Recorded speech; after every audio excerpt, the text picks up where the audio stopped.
who's then managing the job on the desk? What's the subconscious program? That he's successful and a leader and all that stuff? No, he doesn't deserve. Now here's the catch. The function of the brain is to make coherence between the program and the reality. If you've got a program that says you do not deserve, the function of the brain is to make sure you do not deserve. And it will sabotage you. Did you see it? No. Why? Because your conscious was usually engaged, and 95% of the day you're running from the subconscious mind. The story that fits this, and I really think about it this way because it's a humorous thing, but it makes sense out of it. You know somebody and you know their parent. And that you see this person, you realize that this person behavior is a replica of their parents. They're the same people. So you volunteer and say, you know, Mary, you're just like your mom. Back away from Mary. You already know why. Mary's going to go like, what are you talking? How can you say that? No, there's a funny joke in here. The joke is this. How come everybody else can see that Mary is behaving like her mom, but Mary doesn't? Because she's operating from her subconscious mind where she got the program from her mom, and when she's operating from that, it's because her conscious mind's not paying attention. So she doesn't see it. Point, you do not see generally your subconscious behavior because your conscious is busy, and that's why you have the subconscious behavior controlling it. I'll give you one quick example, if that didn't work for you. You learn how to drive a car. The first day you got in a car, you didn't know how to drive a car. You drove a car with consciousness. Yeah, and some people, it was, the 40-bit processor wasn't even capable of handling all the mirrors and the gauges and the people and the guy yelling at you trying to drive. Some people freeze, can't drive the car. That was the beginning days when you were learning. Now you know how to drive a car. And you get in your car and a friend gets in the passenger seat and you start driving down the road. You get involved with a conversation. Has anybody ever driven a car and gotten a conversation? Say yes or no. Now here's the issue. Conversation's really good. You get into it and at some point about 10 minutes down the road, you look out the window in a pause moment and you realize, I haven't paid attention to the road for the last 10 minutes. I'm sure you don't tell that to the passenger, but the reality is it just come upon you did not pay attention because you were aware it's your conscious mind in the conversation. Now here's the catch. Well, during that 10 minutes when you're having a conversation, please describe your driving behavior. You go, well, I didn't see it. I was involved. And it's like, aha! That was the point. When your conscious mind's involved, it does not reflect on its own subconscious behavior.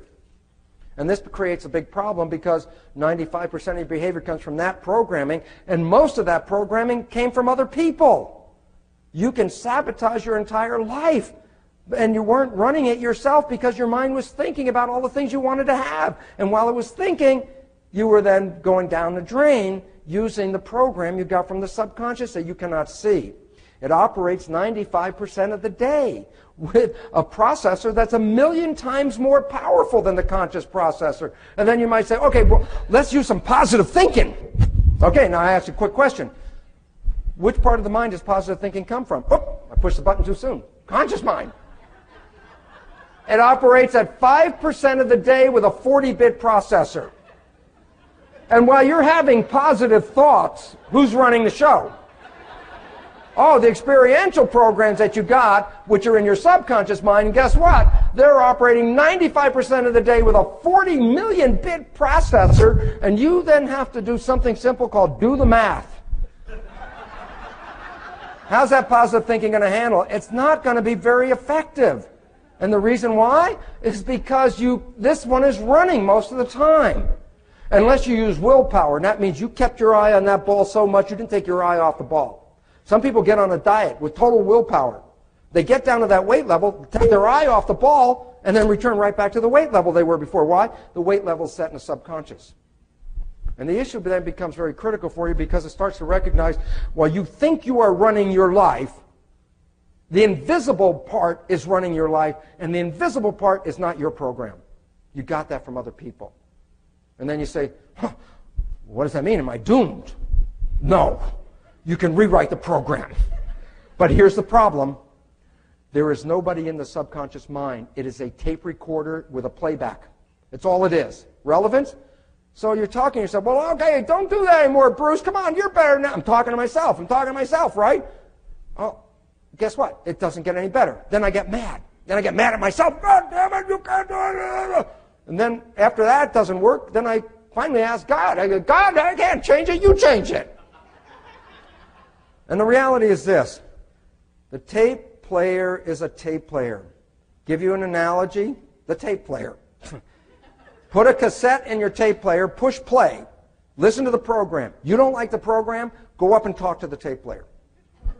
Go ahead, play something different. I don't really want to hear that.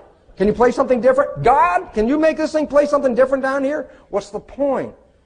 If there's nobody in there, then talking to it doesn't make any difference.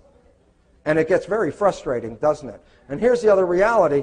Then it means that you actually then have to take what you know in your conscious mind and put it into play in your subconscious mind. My perfect example is me in this particular case. As I mentioned during the break, I knew this stuff a long time ago, not the subconscious stuff, about how perceptions control life. And then I started to go out and talk to people because I couldn't wait to tell them. It's like, oh, genes don't control life, perceptions control life. If you understand this, if you understand the stuff I'm talking about, you create the most fabulous life on this planet. People in the audience look up at me and cock their heads a little bit and go, for a guy who says he knows all this stuff, Lipton, your life doesn't look that good, you know. I then heard myself say the unmentionable words of, well, do as I say, not as I do. But I realize, and this is very critical, because there's a tendency for people to treat knowledge learning like pills. If I hear the right knowledge, I will be better. And the fact is, no, I already had all the knowledge. I was not better. It was applying the knowledge that made all the difference. Hearing the knowledge is good. Applying the knowledge is what makes it work. If you just talk about this stuff and don't do anything, you're still playing from the same subconscious programs. And the answer is, can you change them? Yes, I'll talk about that in 1 second. But there's another way out of it. And I really want you to know something, because you were there. I would suggest that almost everybody in this room ran their lives at one point exactly the way they wanted to run it. And it was fabulous and beautiful. It was the day you fell in love with somebody. What was different about that day versus the day before? And the answer is this. Day before, how long did it take you to get dressed in the morning? 5, 7 minutes, you got your clothes on, you're out the door. How about eating?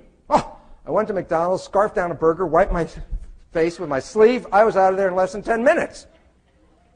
And now I say, today you're going to go on a date. You just met this person. You're going to go on a date.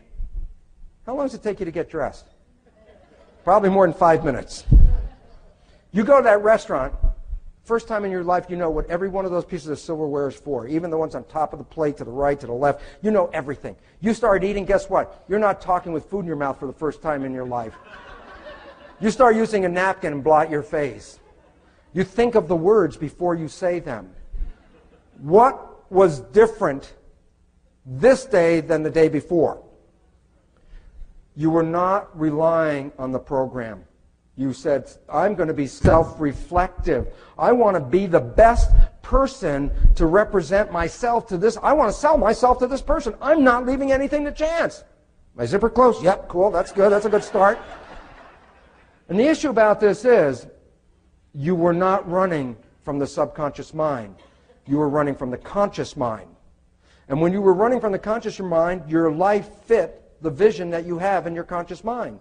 You were in love, you weren't sick, you had more energy, you knew what to do with it that time. Everything was working great. The day before you could have hated your job and your life and everything, but today, the world is beautiful. What's the difference?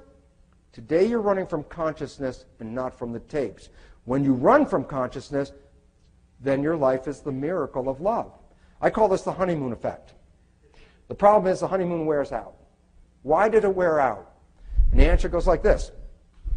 Down now, after you've won this person over, and you've been putting off a lot of things about life, but now things start coming back into your life. Oh my God, I got my job. I got to get some money, pay for all these things. And you start thinking in your conscious mind about, oh, what am I going to do, all these things? And your loving partner comes up to you with that great romance, and you're thinking about something, and they ask you a simple question, and you turn around and you rah, rah, rah, rah. And they look at you, go, who are you? I've never seen this person before. Matter of fact, no, you didn't. But here's the catch. When that spouse of yours says that to you, they say, who are you? And you're thinking, I've always been this way. What are you talking about? Did you see what you said? Yes or no? No. Why? Because your mind was engaged in thinking. Your response was the way your father talked to your mother. And all of a sudden, that's when the honeymoon breaks down. Because if you start then operating from the tapes, then you're playing somebody else, not the person you've been, that you were in that conscious period. It's a live example of saying your life can be absolutely perfect as long as you're being conscious, but the moment you lose that, that control of consciousness, then you automatically are playing somebody else's life, and it doesn't begin to work. And is this a life that says you were not good enough, not smart enough, not healthy? You're a sickly child. That's a belief, that's a program. What's the brain going to do? Coherence. Between the program and the belief, they're going to both be the same. And the issues are, this is what happens. Can I talk to my subconscious mind? Yeah, but it's not very efficient. It doesn't work very well that way. Okay? So what else can you do about it? You can reprogram it. You can learn how to push the record button. There are a variety of ways of doing it. Clinical hypnotherapy is one. And a whole field of new energy psychology modalities. EFT, EMDR, body talk, avatar, holographic reprogramming, Psych-K. Go to my website. Under resources for programming, you can look these all up, identify them, and see what might be your best one. Issue is this. If you're going to insist on talking to yourself, it's not going to be very effective because you're not talking to an entity. There is no one in the subconscious. It's just a record playback device. And so therefore you have to learn how to push the record button, yet you can change it. Some of the energy modality ones, 10 minutes. Change a program that has limited you your entire life. Because once you know how to push the record button, then the download is fast. If you don't know how to push the record button, then it's a hit and miss proposition or may or may not work.